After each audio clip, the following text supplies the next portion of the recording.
All right, my friends, here are the three big stories for today. So we're going to start here. Zelensky is teaching a master class, according to the Kyiv Post. Zelensky is teaching a master class on how exactly to handle those that coddle and legitimize international war criminals. Quote, Zelensky has declined the visit of UN Secretary General Guterres to Ukraine after he attended the BRICS summit in Russia. Now, this was a terrible look for the Secretary General of the UN to be shaking hands with, spending time with Putin. Just his presence there alone is actually sending a terrible sign to the international community that you can be an ICC criminally charged war criminal and he's happy to show up and be there with you and listen to you talk about how the UN must change and that sort of thing. I talked about that over the last couple of days. Again, the Kyiv Post, the UN Secretary General sold his last remaining credibility to an internationally wanted war criminal, and for what? And that's really a good question. Like, what did he get out of this?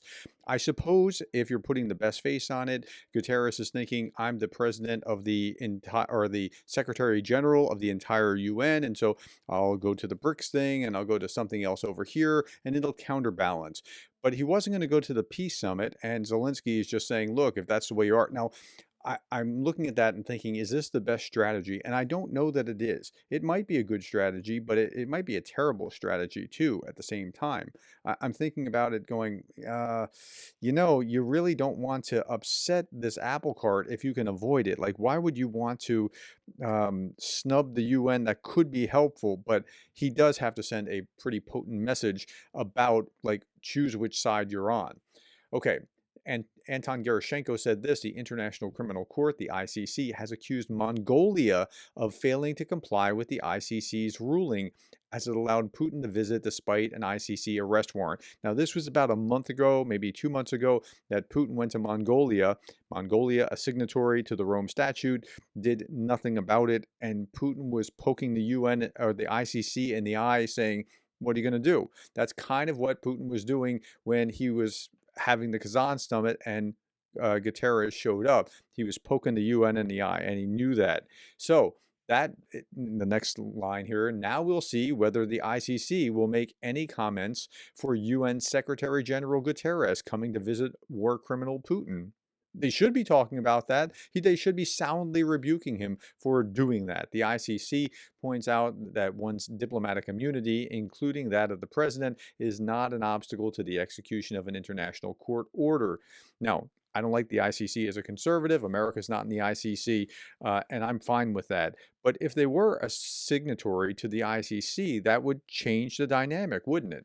In view of this seriousness of Mongolia's failure to cooperate with the court, the chamber deemed it necessary to refer the matter to the Assembly of States Parties.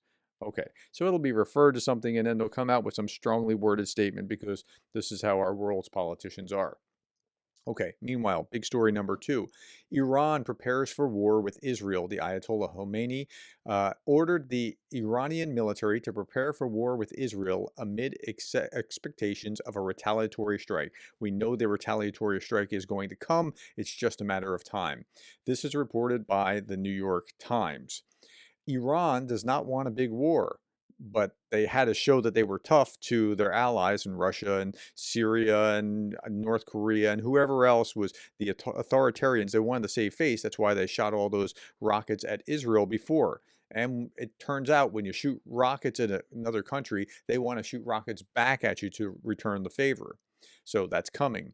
If an Israeli strike is not too serious, Iran will choose to ignore it. However, if important oil or nuclear facilities are attacked, the Ayatollah regime's response will include launching up to 1,000 ballistic missiles at Israel, escalating attacks by Iranian proxies in the region and blocking global energy flows. Now, that's another thing that's going to happen. Block the global traffic in that neighborhood and the shipping through the Persian Straits, through the Persian and Straits of Hormuz. So that's what's going to happen. Now, why am I talking about this? This channel is all supposed to be about Ukraine, right? Okay, because they're all tied together. Satellite data provided by Russia helped the Yemeni Houthi attack merchant ships in the Red Sea. So the Russians were helping create some of the problems here, helping the Houthis attack those ships, and it's American and other allied vessels that are keeping the flow of oil and other things flowing because of this. Now, what's going to happen? Like we're we're so close to potential like a powder keg going off, and what will happen when one of these Houthis actually hits an American and sinks an American ship or something like that, right? And Russia has given the coordinates. Just think through this.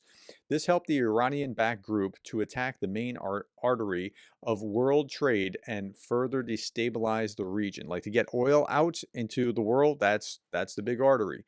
Houthi attacks have caused serious disruptions to the international merchant shipping, tanker traffic through the Bab el Mandeb Strait in the Red Sea decreased by 77% in August 2024 compared to October 2023. So this is significant. In response to the threats, the United States has created a multinational naval coalition to protect the international shipping lanes. Look, this is why the Navy exists, or largely why the Navy exists. It has two purposes: to project force and also to keep bad guys from doing stupid stuff like this, which they have to spend time and effort on now.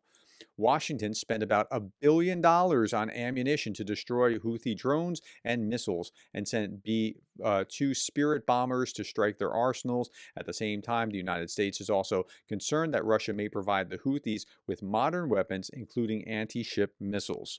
Okay, so if you're upset about how we shouldn't be spending money on Ukraine and that sort of thing, we're spending $1 billion because Russia's doing this, and this is the kind of thing that could actually negatively affect the U.S. Navy. And if you withdraw from there, all kinds of bad things happen to the world economy as it seizes up. So this is just, yeah. So this is where we are. Which red line is it, Jake Sullivan? Okay, so Russia's providing this targeting data for Houthi assault, and they'll do nothing. You have to do something in order for your future threats to be credible. Another comment here, guys, it's all one war for them. I'll keep saying it. One war, many fronts. They write about it and they tell us that they will do what they'll do and that they'll do it. For some reason, we decide not to believe it. Why? This is stupid. This is foolish. We know this is all tied together. Okay. Putin doesn't deny, big story number 3, Putin doesn't deny deployment of North Korean troops. Quote, if there are images, then they're reflecting something, Putin said in response to a journalist's question about North Korean soldiers deployed to Russia. We'll see how this process develops. Yeah, they're there. Institute for the Study of War said that Russian President Vladimir Putin failed to deny the presence of North Korean military personnel in Russia on October 24th, amid official Ukrainian reports that the first North Korean military units arrived in Kursk Oblast on October 23rd. So that's problematic, right? Okay, so China also claims no knowledge of North Korean troops in Russia, and as EU condemns the deployment, the EU condemns the DPRK military cooperation with Russia as China denies knowledge, calls for de-escalation of the Ukrainian crisis. Okay, but denying that it exists or that this is happening is not de-escalating. Thought this was interesting. The order of public announcement about the North Korean troops deploying to Russia and Ukraine was first Ukrainian intelligence, then South Korean intelligence. That might have been switched, but nonetheless, Ukrainian intelligence, South Korean intelligence, Biden administration in the U.S., Putin in Russia. Ukraine must have better intelligence than South Korea, U.S., and Russia. Like, I would think that Russia would have known that this was going on, but like just think about how this came out. It's fascinating to watch. Darth Putin says, just be honest. And he's talking to Putin's Kanzler. This is in Germany, and Jake Sullivan in the U.S. You're not going to do anything about the North Korean troops. Just be honest about it. Just say there are no red lines. We talk about red lines, but it's all in our imagination. So the journalist is asking John Kirby about those same red lines.